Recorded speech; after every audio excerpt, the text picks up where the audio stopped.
I'm not going to actually break the board because if you break it, that'll pretty much render the controller useless, I'm pretty sure.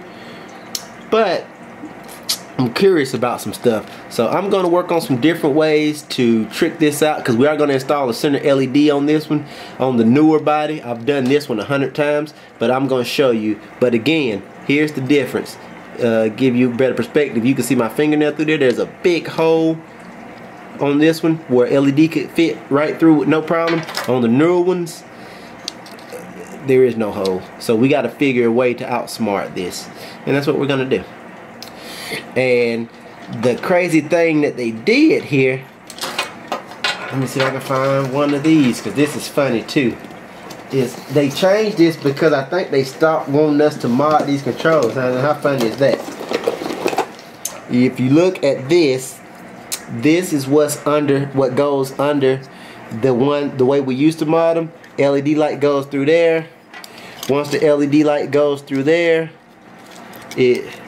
all this connects. God damn it. Something like, hold on, let me put it together right so you can see it. Make sure all the pieces are where they're supposed to go. This ain't even the right board, that's why it ain't lining up. But for shits and giggles, these two pieces line up like this, and everything touches, and it works great. Hole over hole, and it touches from the outside. Well, that's not the case on the newer one. Now look at the button. Looks similar enough from here, but when you turn it over on the back side, on the older buttons, let's go here so I can show you. On the older buttons, there was contact points on the outside there and on the outside there.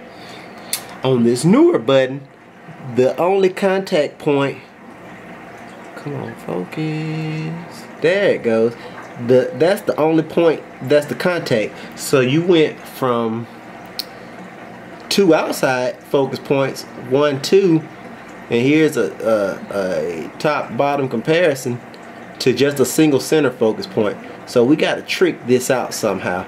And there's also 2 focus points on the start and select, and just a single center focus point on the start and select on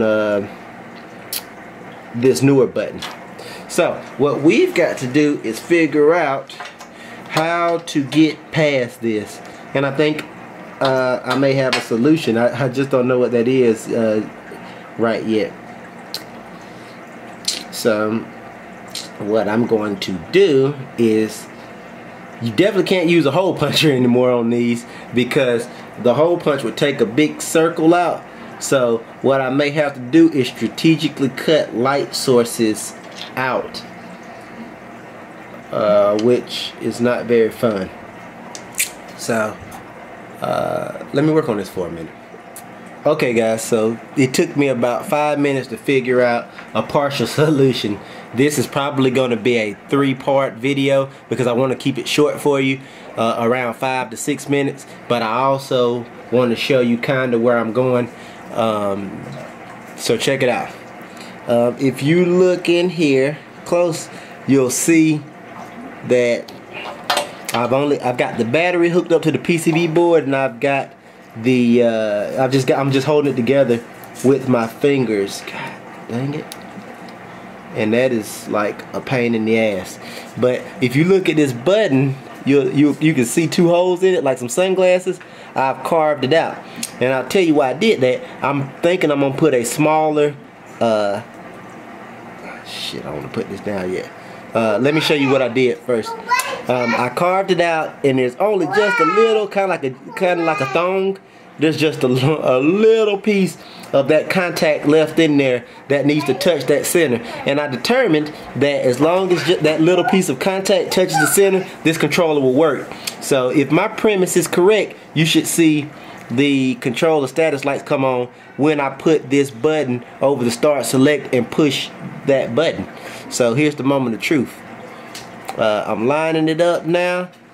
Damn, and I'm gonna hit that button as soon as I move my finger out of the way. Oh, life's a bitch, ain't it? So there you go.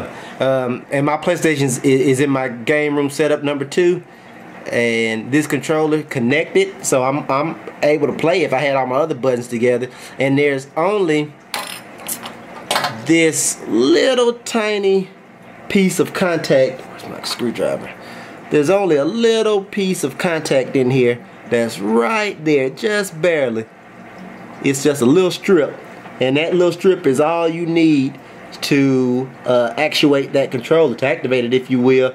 And if you look, I'm still on to turn that controller on, and it'll work the same exact way to turn it off. So my next plan, and I will take you guys with me, button still works fine, is not the prettiest, because we went from doing them this way to now doing them this way. So we got sunglasses now. Kind of looks like Mickey Mouse with his ears spread out.